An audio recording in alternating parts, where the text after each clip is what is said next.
Բարև ձեզ բարեկամներ, Փակ TV-ն նորից եթերում է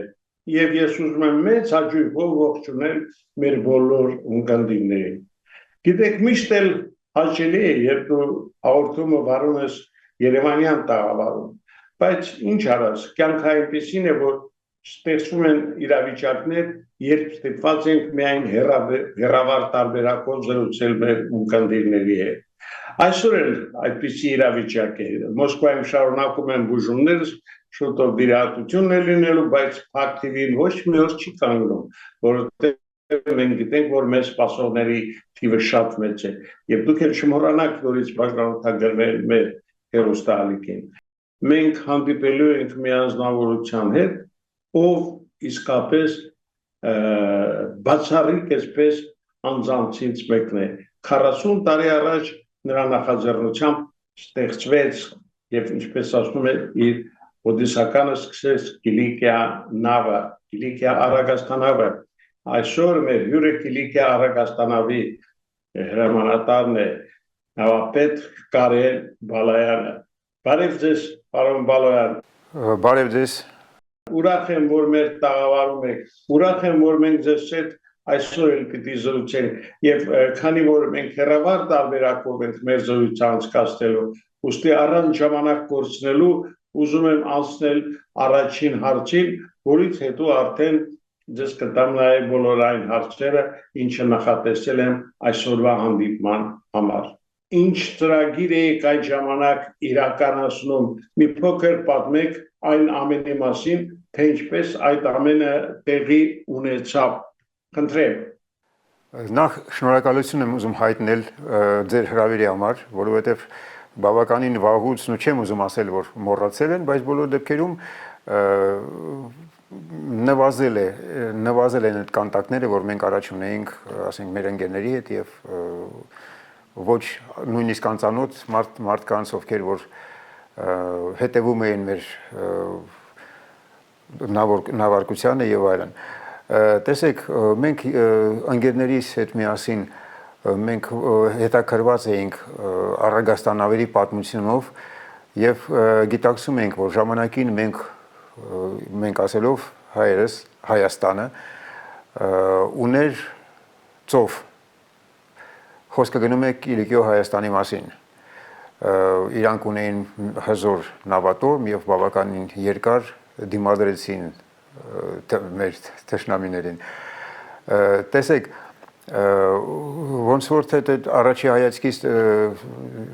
թվում է թե որ մենք ուր, ծովը ուր, բայց իրականության մեջ մենք ունենք շատ մեծ վաստակներ, եթե հիշենք Կիլիկիո հանրապետությունը, թագավորությունը։ Բացի դրանից պարզվեց, որ մենք ժամանակ առ ժամանակ փայլուն հաղթանակներ էինք տոնում Կիլիկիայում։ Իհարկե բարդ էր, որովհետև հարևանները մեծածավալ են, բավականին մեծ քանակությամբ, ժամանակ առ ժամանակ քրիստոնյաներն են, խաչակիրներն էին անցնում մեր տարածքով, մյուս կողմից արաբները կամ ուրիշ զորքերը էլի անցնում էին Կիլիկիայով, բայց բոլոր դեպքերում մենք ասելով հայերս ստացվեց որոշ չափով պահպանել այդ հիշողությունը նավատորմի մասին, պահպանել ուրեմն այն նավատեսակները, որոնք որ օգտագործել են պատմական Կիլիկիայում եւ հետեւաբար որոշ աշխատանքներից հետո մենք հասանք այն կետին, որ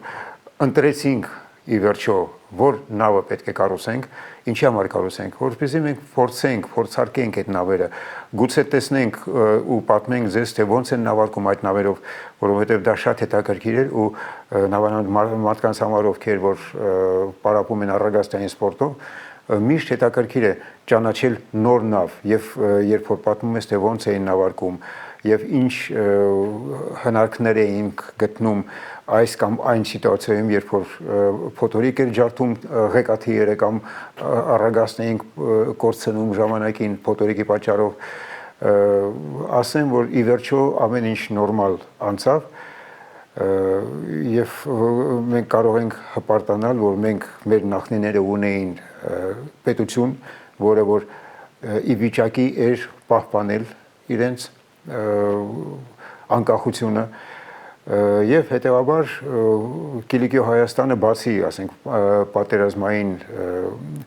պատերազմի, ասենք, թեմաներից համել բավականին հերավոր գնացող նավատորմ ունեին, այսինքն մասնակցում էին միջազգային արևտրի եւ բավականին հաջող էր իրանց մոտ ստացվում։ Եվ տենց ստացվեց, որ մեր մոտ էլ հաջող ստացվեց եւ իրականացրեցին տենց, որ ապացուցենք, որ ժամանակին մենք ունեինք նավատորմ եւ մինչեւ այսօր կարելի է պատմել, անվերջ պատմել, թե ոնց են, ինչ նավեր էին պատրաստում, ինչ նրբություններ կան, ինչ առավելություններ կային կամ հակառակը բարձություններ եւ այլն, երկար կարող ենք խոսալ, երևի հարցերին ավելի ճիշտ կլինի, որ հարցերին պատասխանեմ կոնկրետ։ Պարոն Բալայան, ես պիտի ասեմ, որ իսկապես դա մի երևույթ էր Կիլիկյան եւ բոլորս այսպես անհամբեր սպասում էինք, թե ինչ է կատարվելու մոտ ապագայում Կիլիկիայի հետ։ Ես կուզենայի, որ խոսեիք այն մասին, թե ովքեր էին ընդգրկված Կիլիկիայի անձնակազմում, այն բոլոր անձնավորությունները, որոնց հետ դուք կարողացաք կազմակերպել առաջին մայրցամաքային նավագնացությունը։ Ովքեր էին այդ մարդիկ, ում հետ դուք դա արեցիք։ Սկզբից մի քիչ առաջ գնեմ, այսինքն հետ գնանք մի պահ։ Առաջինը, որ ուսումնասիրելով ինչ նավատեսակներ էին օգտագործում պատմական Կիլիկիայում, մենք ընտրեցինք այն նավը, Առագաստանավը, որ պետք է կառուցենք, ընտրեցինք այն պատճառով, որ ամենից շատ հանդիպող նավի նկարը դա հենց այդ Առագաստանավը էր, որով մենք ընտրեցինք, որ կառուցենք եւ կծառայի այդ նավը կծառայի մեր ճամփորդությանը։ Ու հետո պարզվեց, որ մենք ճիշտ էինք, որովհետեւ իրոք երևի ապահով ամենալավ նավակը դա բավականին պարզ նավակ էր, մեկ եռանկյուն առագաստով, որը կոչվում էր լատինական, որովհետև միջերկրական ծովում լատինական առագաստ էր անվանում, դա։ Եվ իհարկե հաշվարկեցինք մաթեմատիկական ինչ-որ հարցերը լրիվ լուծվեց, որովհետև բավականին հեշտ էր հաշվարկել ինչ ունակություն կլինի նավը, ինչ կարկաս պետք է ունենա եւ այլն, մի խոսքով, երբ որ գծագրերը պատրաստ էին, մենք սկսեցինք կառուցել նավը։ Ինչից սկսեցինք։ Առաջինը, ինչպես ասացի, մենք հաշվարկեցինք ինչ մեծությամբ ողնուց պետք է լինի կմախքը եւ ասենք կողերը,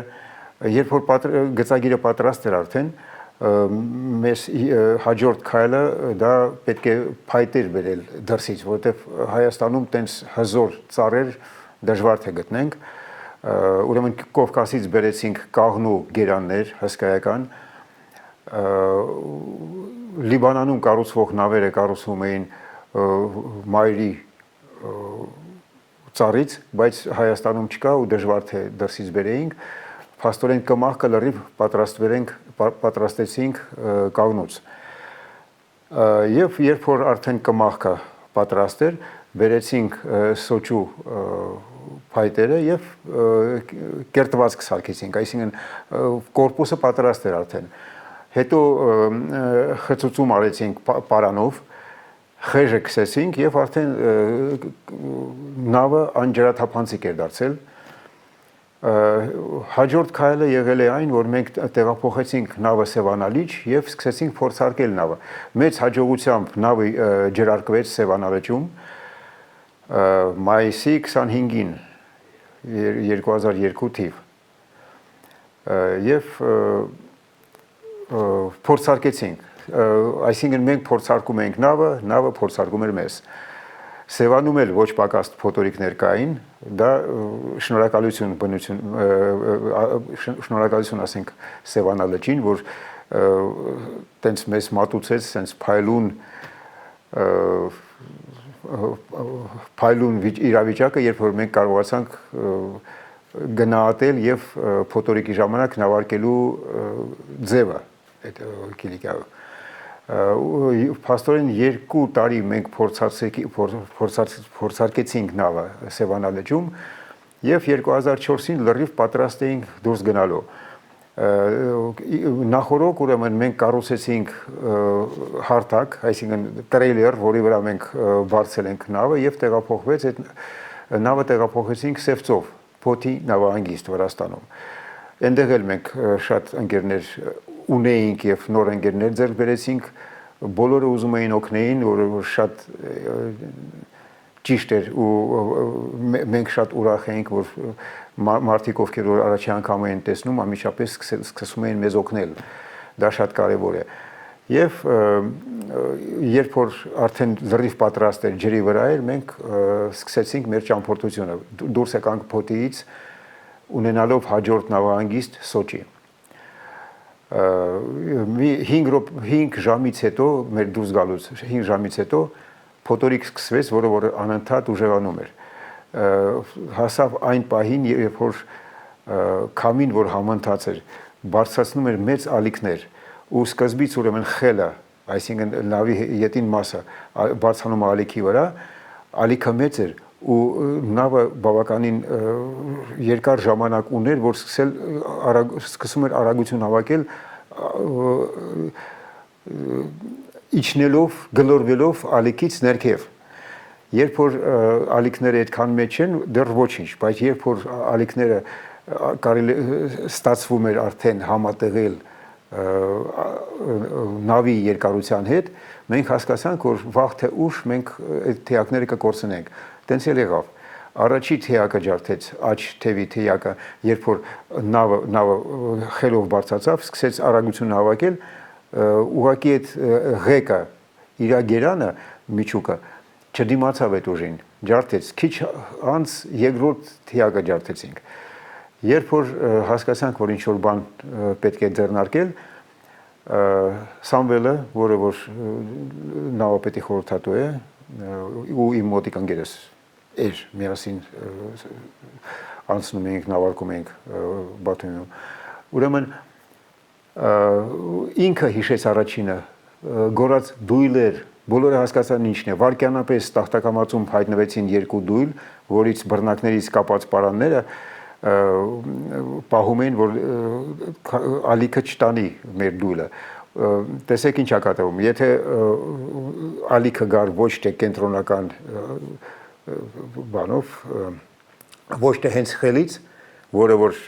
նույն բրդում է մեզ ճիշտ, այլ կողքից ալիքը կարող էր մի քիչ շեղել խելը, ու եթե ոչ մի բան չձեռնարկենք, ինքը կամաց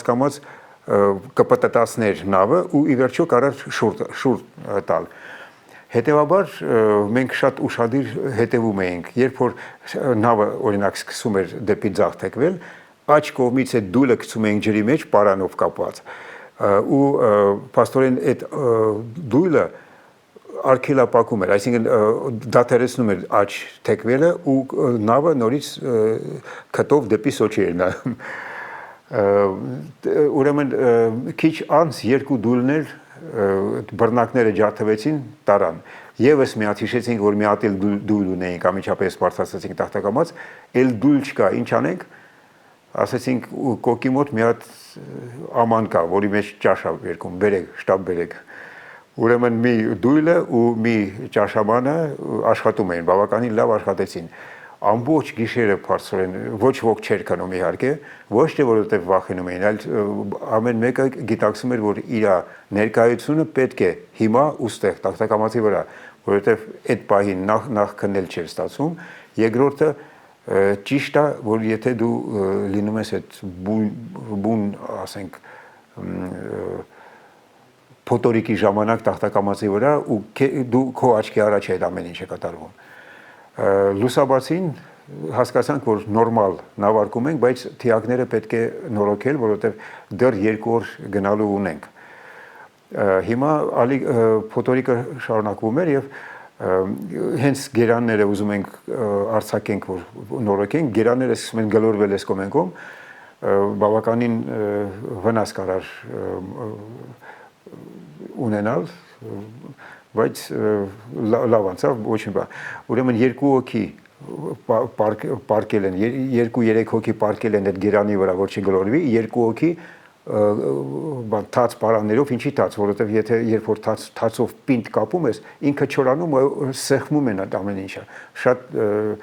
նորմալ երևույթ է դա։ Երևի մի ժամ տվեց, որ մի թիակը վերականգնեցինք, կախեցինք, երկրորդը քիչ ավելի արագ արեցինք ու տենց հասանք Սոչի։ Երբ որ փոթորիկը չի դադարում, երբ որ փոթորիկը մեզ քցեց Սոչու նավահանգիստը, կառանվեցինք իհարկե շատ արագ կառանվեցինք, երկրորդ հարկից այնտեղ կապիտանների Էդուպորտո նավահանգստի աշխատողները բոլորը դուրս են եկել հենց նավի կողքը երկրորդ հարկում։ Նայեցին, տեսան ինչ-որ հին նավ է, արդեն հնացել է մի օրվա մեջ։ Նայեցին, ասին, տղաներ, դու որտեղից եք գալիս, ասենք Պոծիից, ինչքան ժամանակ ծովի մեջ ենք, ասին 3.5 օր, ասում այդ ամեն այդ բոլոր այդ 3.5 օրվա մեջ դուք ծովում եք, ասենք հա, ասեց գիժ եք, խելար եք, չէին հավատում, որ մենք այդ փոթորիկից դուրս եկանք նորմալ։ Բայց արդեն այդ Սոչիում իհարկե նորոգեցինք հիմնորեն 10 օր նորոգեցինք թիակները նորոգել ենք, նոր դույլ 10 հատ դույլ ենք առել, որի անունը դրել ենք ղեկադույլ, just in case, միշտ պետք է կարող մի խոսքով, հետո վերականգնեցինք ու շարունակեցինք, այդ եղել է մեր առաջի հաղթանակը, որովհետև ոչ մեկը, ոչ մի անգամ բացասական բան չի եղել, պայմանավորել ենք, որ պետք է գնանք ու գնացինք, պայմանավորել ենք, որ պետք է նավարկենք ու անենք մաքսիմում ինչ կարող ենք, արեցինք։ Հետո արդեն ավելի հեշտ էր։ Հասկանալի է, որ նավագնացության ընթացքում միշտ տեղի են ունենում հետաքրքիր իրադարձություններ, փոթորիկներ կամ ինքնատիպ հանդիպումներ, մի խոսքով այն բոլոր հետաքրքիր միջադեպերի մասին, որը ձեր կարծիքով արժի այսօր ներկայացնել մեր ունկնդրին, խնդրեմ։ Իհարկե շատ կարևոր է, որ մենք հանդիպել ենք այն քաղաքներում, որ մենք հանգստացել ենք, sense ասեմ, կամ մտել ենք թեկուզ կարճ, անպայման հանդիպումներ ենք ունեցել տեղի հայ համայնքի հետ, եւ ոչ միայն, բայց մեզ համար կարևոր էր հայ համայնքը, որովհետեւ իրանք մեզ համար շատ հպարտ էին, որ հայերը վերջապես հայկական նավով եկան ու իրանց այցելեցին իրանց նավահանգիստ, իրանք շատ բարձր են գնահատել, մենք մի քիչ արդեն սովորել ենք, որ հա, հետո ինչ եղել ենք Պոծի եւ այլն, բայց գնալով այդ քաղաքները ավելանում էին ու բոլոր տեղերը շատ ջերմ ընտրություն ենք տեսել, բոլորը գալիս էին, հարցեր էին տալիս, բոլորի համար հետաքրքիր էր, մինչև ուշ գիշեր մենք հյուրեր ենք ունեցել նավի վրա։ Դա շատ հաճելի էր իհարկե, որովհետև առաջի անգամ մենք հասկացանք, որ դա պետք է իրանց համար, շատ կարևոր է, որ իրանք կարող են հետո պատմել, որ մենք, հա, իրանք էլ են ծովափում ապրում, բայց հիմա մենք արդեն ունենք թեկուզ փոքր, բայց նավատորմ։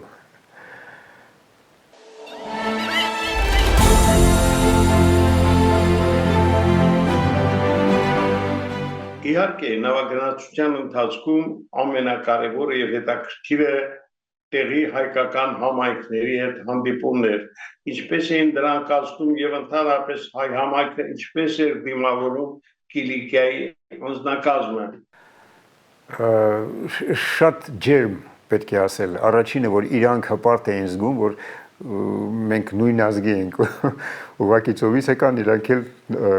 նավահանգստում են ապրում։ Գիտեք, մենք զգացինք այն պահը, որ իրանք իրոք շատ էին հպարտանում, հիմա իրանք փաստորեն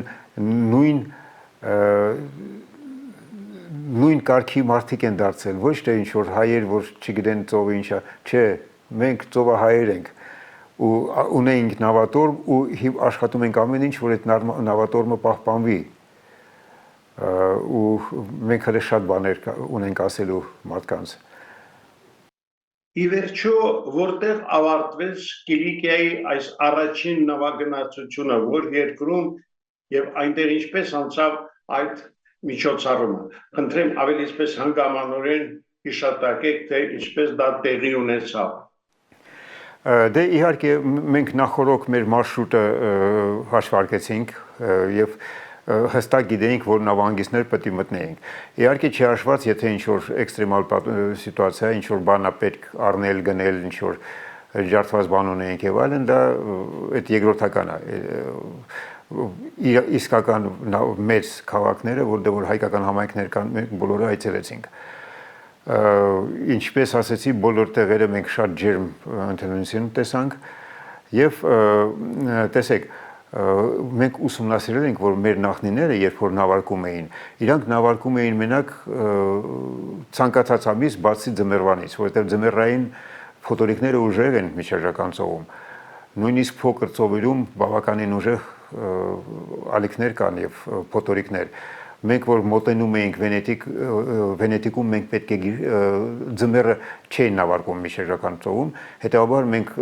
որոշեցինք, որ նավը ձմեռվա այդ 2-3 ամսվա մեջ մենք պետք է թողնենք նավը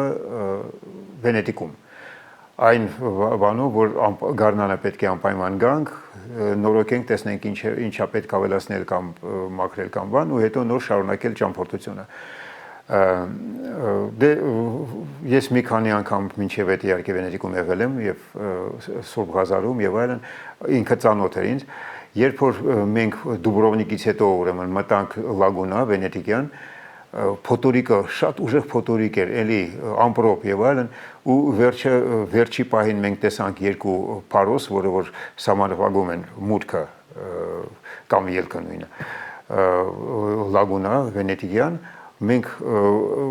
փոթորիկի հետ այդ քամու հետ միասին մտանք Լագունա, հայելի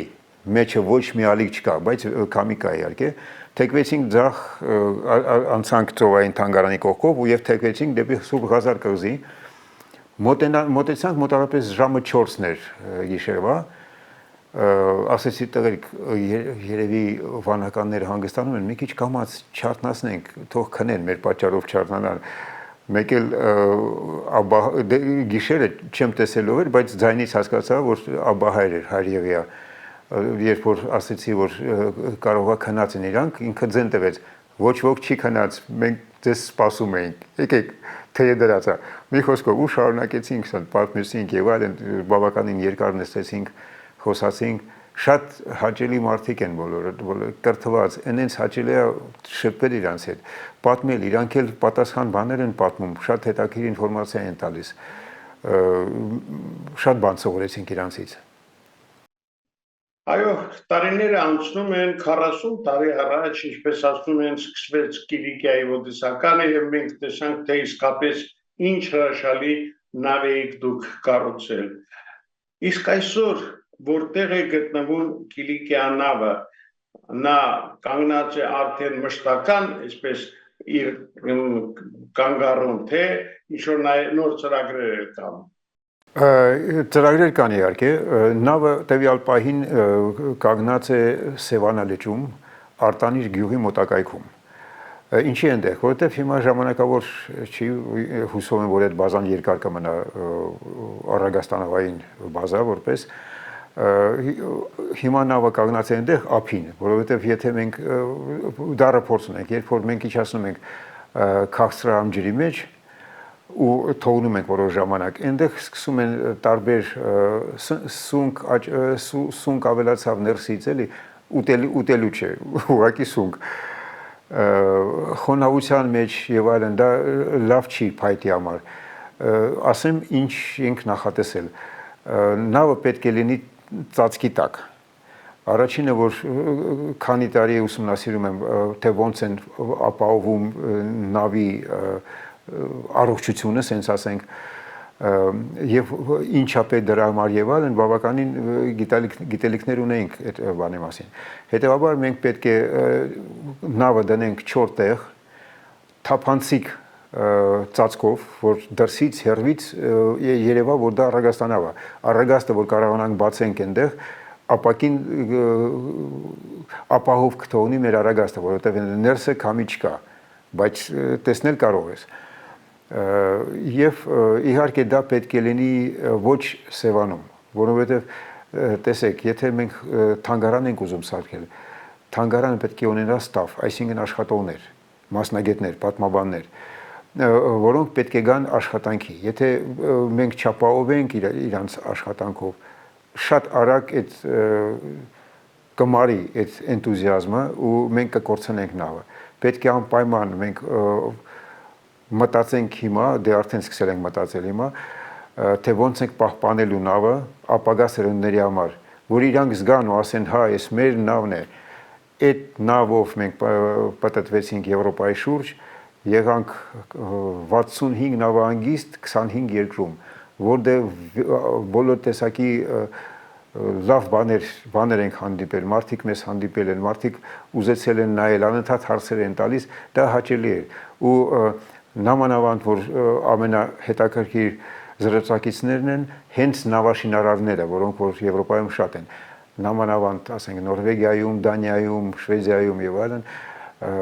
ու իրանք գնահատել են, իրանք ամիջապես հասկանում են, թե ինչ է կատարվում եւ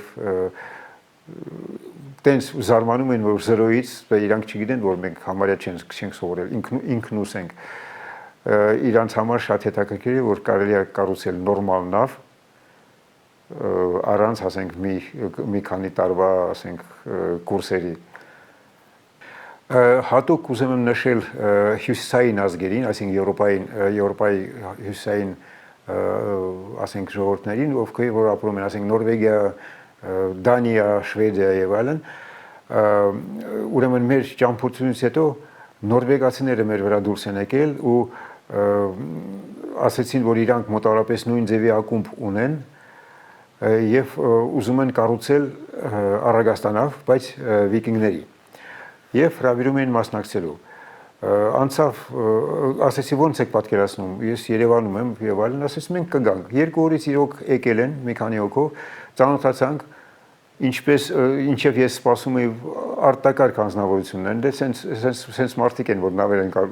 մոտիկ են մեզ, որ նավեր են կառուցում եւ նույն երազանքներ ունեին։ Ու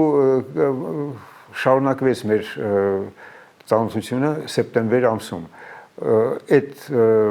մինչև կովիդ ամեն տարի ինձ հրավիրում են, որ ես մասնակցեի համ նավաշինության մեջ իրանց նու ուքնելը չէի ուզում ասել, որտեղ իրանք շատ լավ կառուցում են։ Ես ուղղակի կողքից, որ էլի փոքր չի իմ վաստակը, բայց հատուկ չէի մտնում իրանց գործի մեջ, ինչ որ կարող էի անում էի։ Ի վերջո նավը որ կառուցում էին պատրաստ էր արդեն, ջրարկեցինք 18 թվականին, փորձարկեցինք, շատ հաճելի էր, շատ արագաշարժ էին նավակները իրանց, եւ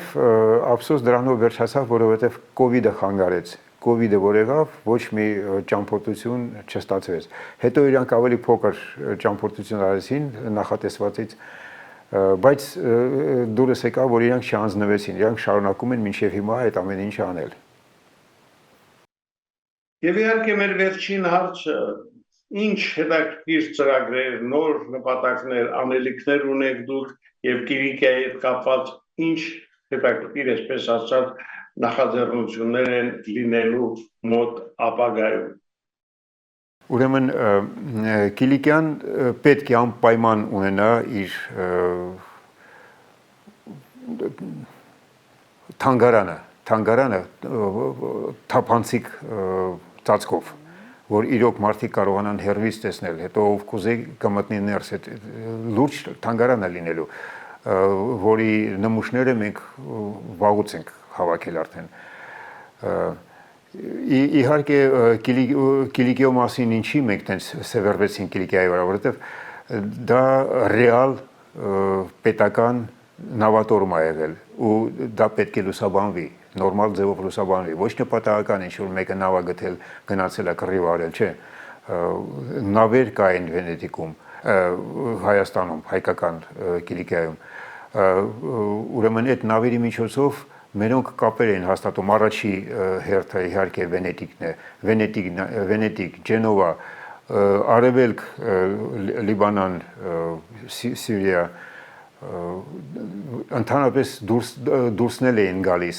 նույն Ֆրանսիա էին հասնում, Իսպանիա էին հասնում եւ այլն, եւ այդ ամեն ինչը պետք է ցույց տրվի, ոչ ուրիշավոր մի բան պատմում ես, մոռացվում է, ու լրիվ ուրիշ, եթե դու ներկայացնում ես ինչ-որ բան, որ ցույց ես տալիս ինչը ոնց է եղել են ժամանակ։ Հիմա զարգացնելով մեր հետազոտությունները պետք է ասել, որ բացի Կիլիկիայից արդեն մի քիչ ավելի ուշ 16-17-րդ դարում 18 հայերը ունեցել են նավատորմ Հնդկական օվկիանոսում, որովհետև մեծ հարգանքի մեծ հարգանքի էին արժանացել առևտրականները հայերը տեղացիների հետ համագործակցելուց, դա առաջինը հնդիկներ, Հնդկաստանը, Չինաստանը, Ֆիլիպիններ եւ այլն։ Գիտեք ինչի հաշվին են իրանք տենց մեծ վաստակներ ունեին, որովհետեւ հայերը հայտնի են, որ իրանք չեն ստում։ Դա այսօր կարող է զարմանալ, բայց այն ժամանակ եթե իրանք մի բան սխալ անեն, այդ կարող է այդ վերջի սխալն լինելու իրանց դուրս կշպրտեն այդ բանից, որովհետեւ չի կարելի, եթե դու գործ ես անում նորմալ, չի կարելի խաբել, չի կարելի, ասենք, տակից ինչ-որ բան անել, վաղ թե ուշ այդ ի հայտ կգա եւ մերոնք պոտենցիալ կարային, բայց իրանք այդ կամքի ուժը դրսևորեցին ու այդ պատճառով բոլոր եվրոպական մեծ երկրները հայերի միջոցով էին հաստատվել Հնդկաստանում։ Երբ որ հայերը ինչ որ ասել են, այս ֆրանսիացիները իրանք մեր ընկերներն են, տվեք որ իրանք էլ աշխատեն, անմիջապես այդ գործը անում էին, այսինքն հայերին պետք է այսպես պահեին, չգիտեմ ինչի, այսինքն հայտնի է ինչը, որովհետև կոնկուրենցիան մրցակցությունը կա, շատ դաժան մրցակցություն կա, նույնիսկ ասենք այդ մրցակցությունը ռազմական միջոցներ, ռազմական չէ, մի քիչ սխալ ասացի, հիմնականում անգլիացի ծովահեններ էին օգտվում փաստորեն հայերի այդ լավ հարաբերությունների պահպանվելով եւ ի վերջո բրծավ դրանով, որ կամաց հայերը իրանց բաները թողեցին, որովհետեւ հենց եվրոպացի իրանց անգերները սկսեցին իրանց ակերի մեջ փայտ մտցնել, խանգարել առաջ գնալու։ Ափսոս իհարկե, բայց ինչ անել։ Հա, ու ասեմ, ինչից սկսեցի շեղվել դեպի ավելի ուշ 17-18, 16-17-18-րդ դարեր։ Ուրեմն էլի մենք գիտենք մի քանի տեղեր, որտեղ որ խորտակվել են հայկական նավեր առևտրական։ 19 տեղ գիտենք։ Չեմ ասի որտեղ է,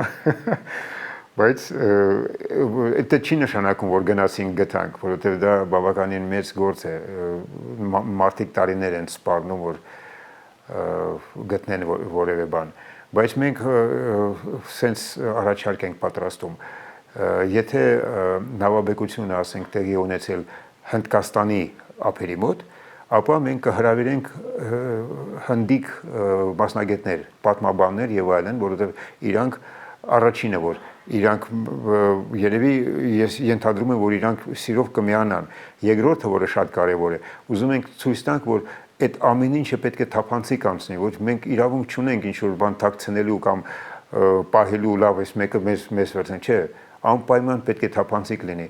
Այդ դրանով մենք ուղղակի կշարունակենք այդ հայերի ճիշտ հայերի պահվածքը, որի պատճառով, ասենք, իրանք այդքան տարի, 300-400 տարի իրանք բավականին բարձր պաշտոններ չի ասի, մեծ հարգանքի էին արժանացել տեղացիներից։ Ու դե հնդիկների հետ խոսացել ենք, չինացիների հետ խոսացել ենք, Ֆիլիպինների արխիվում է։ Ֆիլիպինների կողքը մի հատ նավաբեկություն կա հայկական։ Սիրելի բարեկամներ, դուք հասկացաք, որ այսօր իսկապես մենք հրաշալի հյուր ունենք։ Մարդ, որի հետ շատ հետաքրքիր էր հանդիպումը։ Մարդ, ով իսկապես շատ գեղեցիկ ճանապարհ է անցել։ Դա մեր շատ սիրելի Կարեն Բալայանն է, Կիլիկիայի նավապետը, ով մեզ բոլորիս դեռ 40 տարի առաջ կարողացավ հաճելի անակնկալ մատուցել։ Այսօր այսքանը, սպասեք նոր անակնկալների, չէ որ Փակ TV-ն անակնկալների, փաստերի եւ իհարկե շատ հետաքրքիր կարծիքների հեռուստալիք է։ Այնպես որ միշտ եղեք մեզ հետ եւ չմոռանաք բաժանորդագրվել։ Այսօր այսքանը, ցտեսություն։